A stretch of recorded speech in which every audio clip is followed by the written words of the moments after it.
กราบสวัสดีเนาะทุกคนวันนี้เฮาก็มาเบิ่งเนาะหาเลาะเฮ็ดไข่ตามแคปซี่เนาะคนบ้านนอกจะหูดีเนาะหาแนวใดสิได้เฮ็ดไข่หาแบบใดเนาะสิได้ไข่ไปเบิ่งกันเลยเนาะจุดหนึ่งให้แนมเบิ่งในเกาะเนาะเกาะไข่เนาะว่าเลี้ยงขึ้นในเกาะไข่เนาะอยู่ในเกาะไข่คือดีนี่เนาะมันจะส่องไปเนาะอันนี้เข้าไปเนาะ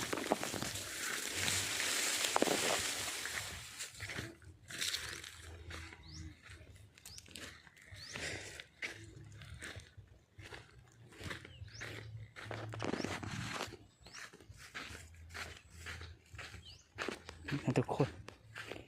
นี่คือเห็ดไข่เนาะนี่เนาะที่คอยบริทายวิดีโอให้เบิ่งเนาะนี่คือเห็ดไข่เนาะนี่เนาะแต่บ้านทุกคนนี่เขาเรียกเห็ดหยังเนาะว่าไงครับภาษาไทยเขาว่าเห็ดเขาเรียกเห็ดอะไรเนาะให้ทุกคนมา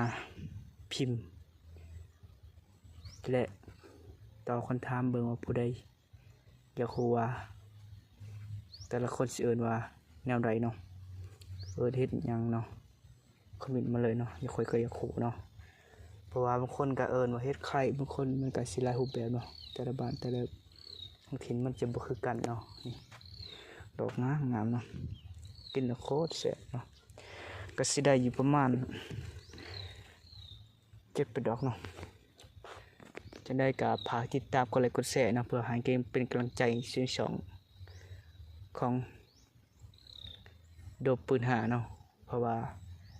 ผมอยากให้มีกำลังใจให้ทุกคนกดไลค์กดแชร์กดติดตามคอมเมนต์กันในเหตุนั้นได้ก็คอมเมนต์มาบอกเนาะอยากให้เขาก็จะต้องการกำลังใจเนาะ